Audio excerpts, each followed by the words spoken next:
I read over 300 self-help books, most of them useless, not because they were bad, but because they were all the same.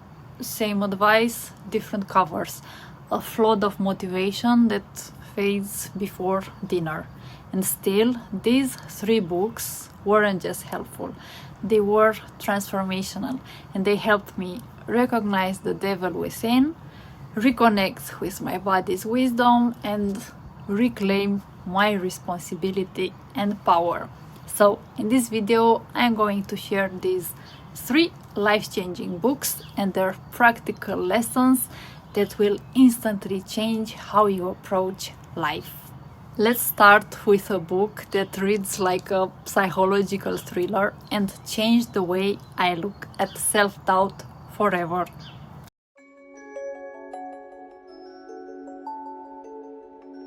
The first book is Outwitting the Devil. This isn't your typical self-help book. It's more like a dark, unsettling conversation with your own shadow. Napoleon Hill describes the devil not as some horned demon, but as a hidden part of ourselves. And the devil's greatest weapon is something called the drift. Here's the easiest way to think about it. Drifting is when you deep clean your entire house because you're avoiding writing your book. You feel productive, but deep down you know you haven't done the one thing that truly matters. The devil doesn't destroy your dreams, it distracts you, it whispers, "You're not ready. Wait until you are more qualified, more confident, perfect."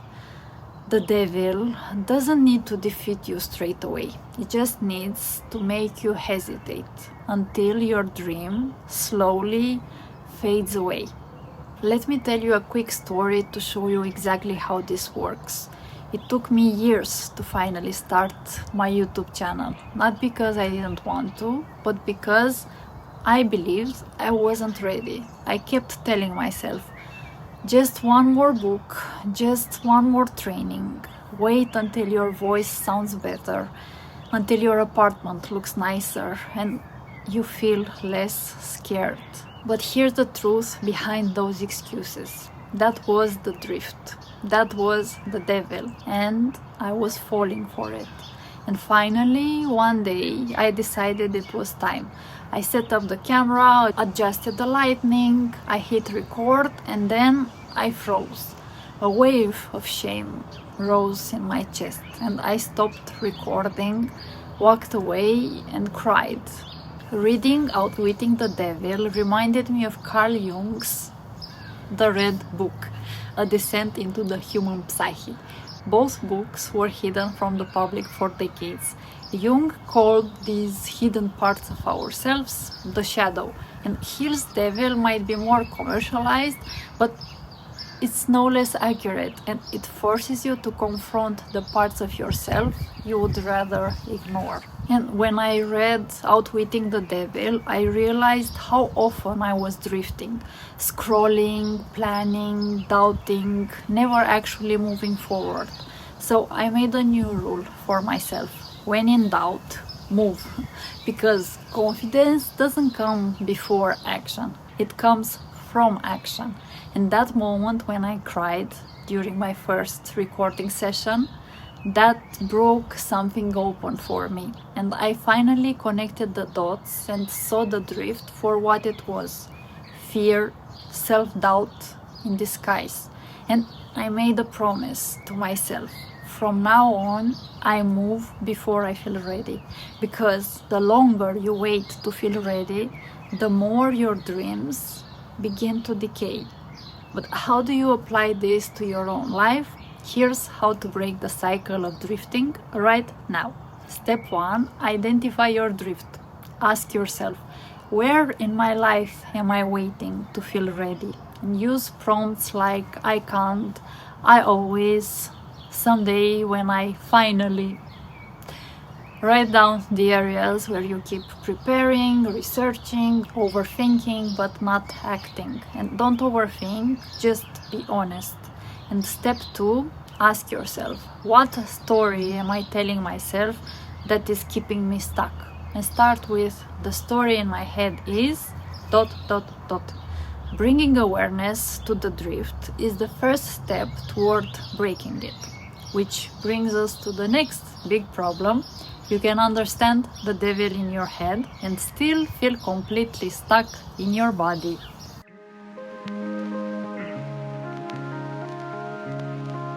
So, book 2 is The Body Keeps the Score. This book shattered my illusion that mindset alone was enough. The Body Keeps the Score didn't just open my mind. Of course, it landed in my body.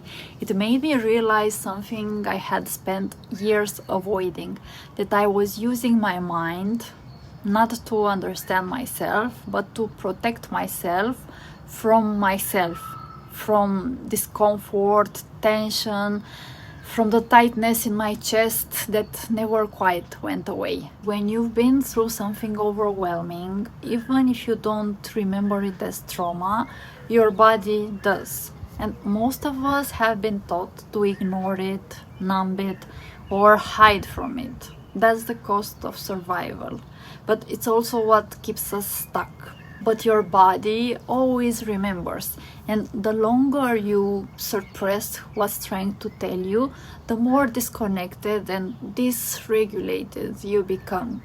Trauma isn't just in your memories, it's in the migraines, in the chronic back pain, in the anxiety that comes out of nowhere. And until you reconnect with your physical self, no mindset shift will ever stick. This book introduced me to a powerful concept called learned helplessness. Let me share a quick story to illustrate this. Researchers placed a dog inside a cage and shocked the floor. The dog tried to desperately escape, but nothing worked, and eventually it gave up trying. Later, even when the cage door was wide open, the dog didn't run. It had learned it was helpless. How often do we do the exact same thing? We stay in jobs, relationships, or habits that hurt us. Not because we cannot live, but because we learned that trying doesn't work. Trauma isn't just mental, it gets stored in your body. Your nervous system learns the message. It's not safe to speak up. It's not safe to move. It's not safe to change. I experienced this for myself. I knew for years I wanted to quit my corporate job, and every time I got close, I felt paralyzed, frozen, and on the outside I looked functional, but inside I was just like that dog in that cage. And here's the thing. I learned this behavior from childhood. When you are young and your body wants to run, but you are trapped and powerless against adults, your nervous system learns helplessness. But here's the good news. Awareness is 90% of the solution. And after awareness comes choice. Physical awareness is the first step in releasing the tyranny of the past. But how do you do that? Well, next I will show you what helped me reclaim my power by teaching my body it's safe again. Step 1. Next time you feel uneasy, don't just ask yourself, why do I feel this way? Instead, ask yourself, where in my body do I feel it right now? And place a hand there and stay present. Breathe into it. You don't need to fix it or change anything. Just stay present with the sensation. And this simple act begins to rewire your nervous system, teaching your body it's safe. And step 2, do a physical reset. Shake your hands, bounce your heels, go for a walk or dance around the room.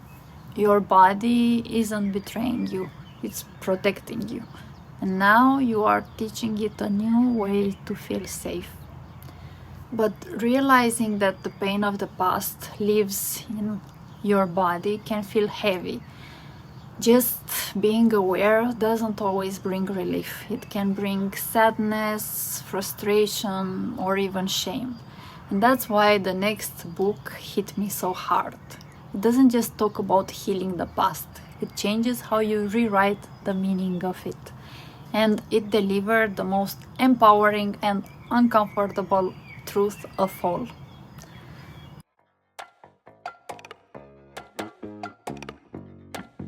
This book shows us the single biggest mistake most people are making without realizing it. One I was making too. The courage to be disliked hit me right in the ego. At first, I resisted the idea, but then I realized all my excuses were just really convincing stories. And I remember lying awake at night, feeling stuck at my job and blaming everyone around me. I can't because of what happened to me. I can't because of my past.